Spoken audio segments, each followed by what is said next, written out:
Welcome to SVN news. నా పేరు వనజ. నిన్న జీవీఎంసీ 33వ వార్డులో మన విశాఖపట్నం పార్లమెంటు సభ్యులు శ్రీ భరత్ గారి జన్మదిన వేడుకలు విశాఖ టీడీపీ పార్టీ కార్యాలయంలో ఉప అధ్యక్షుడు విల్లూరి డాక్టర్ చక్రవర్తి ఆధ్వర్యంలో అంగరంగ వైభవంగా నిర్వహించడం జరిగింది.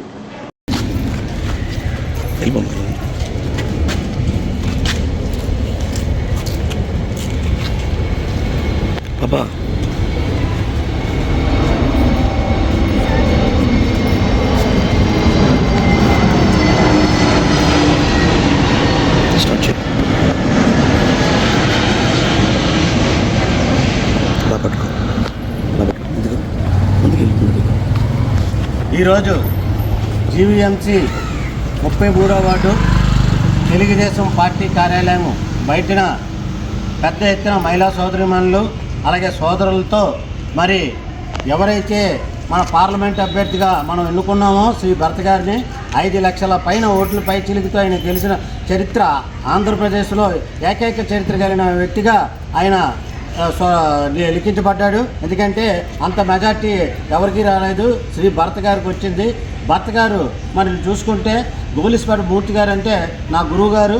ఆయన ఆధ్వర్యంలో మేము ఎన్నో కార్యక్రమాలు చేస్తూ ఉంటే భరత్ గారు కూడా ఇదే వార్డులో నేను చేసిన ప్రతి కార్యక్రమంకి ఎంకరేజ్ చేస్తూ పేద పిల్లలకి కంచాలు గ్లాసులు పంపిణీ అయితే, అలాగే వృద్ధులకి చీరల పంపిణీ అయితే, అలాగే నిత్యావసర వస్తువులు పంపిణీ అయితే మా ట్రస్ట్ ద్వారా చేసే అనేక కార్యక్రమాల్లో అది ఇదని కాదు, మళ్ళీ మెడికల్ క్యాంపులు అన్నింటిలో కూడా పాల్గొని ఆయన మాకు పెన్యూట్లు ఇచ్చారు. అటువంటి ఈరోజు ఆయన పార్లమెంట్లో ఉండడం వల్ల, మరి పార్లమెంట్ సమావేశాలు జరుగుతుండడం వల్ల, పార్లమెంట్లో ఉండడం వల్ల ఆయన మరి కార్యక్రమం రాలేదు. అయితే గడ్డిబాబు గారు ఇచ్చిన పిలుపు, అలాగే ఇన్ఛార్జ్ సీతారామరాజు గారు ఇచ్చిన పిలుపు మేరకు మరి వాటిలో ఈ కార్యక్రమం మరి ఆయన బర్త్డే మరి ఆయన లేకపోయినా మన మధ్యన ఉన్నట్టుకు మరి ఈ కార్యక్రమం చేస్తున్నాము. అలాగే మూర్తి గారు వారసత్వాన్ని వణుకుపుచ్చుకొని మరి ఈరోజు ఒక ఎంపీగా అయ్యారు.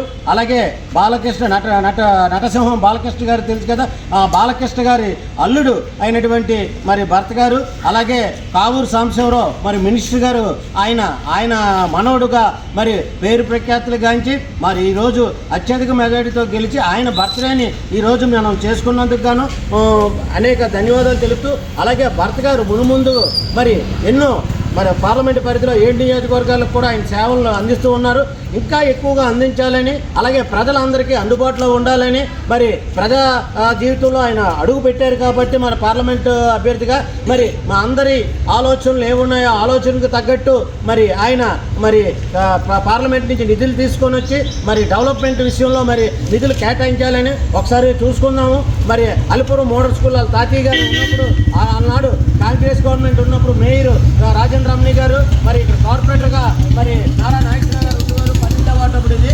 కానీ ఆయన ఏదైతే ఈ వదిలి మరి 12 లక్షల నిధులని మరి చక్రవర్తి నన్ను అడిగిన వెంటనే 12 లక్షల నిధులు మరి అలిపురం మోడల్ స్కూల్కి ఇచ్చి ఫస్ట్ ఫ్లోర్ మొత్తం పిల్లలందరికీ ఇరికిరిగ్గా ఉందని అనబడికే ఆ 12 లక్షలు ఎంపీ నిధులు గ్రాంట్ చేసి మరి ఆ స్కూల్ని ఈరోజు మోడల్ స్కూల్గా తయారైన ఘనత మరి వాళ్ళ తాతయ్య గారికి ఉంది. అంటే ఏదైతే విద్యార్థులు చదవాలని అంటే ఆయన వాళ్ళకి వెనకాతలుండి ముందుకు తోసిన వ్యక్తి ఎవరైనా ఉన్నారంటే మన ఎంఎస్ మూర్తి గారు. ఆయన బాటలోనే మరి మన శ్రీ భరత్ గారు నడవాలని చెప్పేసి మాకు మరి ఈరోజు ఆయన బర్త్డే కేక్ని కట్ చేసి మరి ప్రజలందరికీ అదే ఏదైతే మా వార్డు సోదరిమణులు ఉన్నారో సోదరిమణులు అందరికీ వినిపించి ఇదొక ఆనంద ఉత్సవాలతో ఆయన బర్త్డే అంటే మా ఇంట్లో మా కుటుంబంలో సభ్యుడు ఒకడు బర్త్డే జరుగుతుందని చెప్పుకున్నామని అంటే ఆయనకున్న మరి క్రేజీ అనుకోవచ్చు, ఘనత అనుకోవచ్చు. మరి ఆయన వెళ్ళినట్టునే పలకరించే తత్వంని మరి మనుషులందరూ చూస్తారు. కాబట్టి మరి ఆ విధంగా మరి ఆయన బర్త్డే చేయడం ఒక ఎంతో ఆనందదాయకంగా ఉంది. మరి ఆయన బర్త్డే సందర్భంగా మరి కేక్ను కట్ చేసి మరి వార్డు ప్రజలకి తినిపిస్తున్నాము. Happy birthday to you, happy birthday to you, happy birthday, happy birthday dear Bharat garu. Thank you అమ్మా. ఇంత మంచిది కార్యక్రమానికి వచ్చి దిగ్విజయంగా చేసినందుకు మీ అందరూ కూడా సోదరిమాలకు కూడా సోదరులకు కూడా నేను వార్డు తరపున కృతజ్ఞతలు తెలుపుకుంటూ ఇటువంటి పెక్కు కార్యక్రమాలు సంక్షేమ కార్యక్రమాలు అన్నీ కూడా భర్త గారి ఆధ్వర్యంలో ఈ మున్ముందు మరి మనం వార్డులో అంటే చాలా కార్యక్రమాలు చేస్తామని ఈ యొక్క ఆయన బర్త్డే సందర్భంగా నేను అనిపించుకుంటున్నాను. Thank you.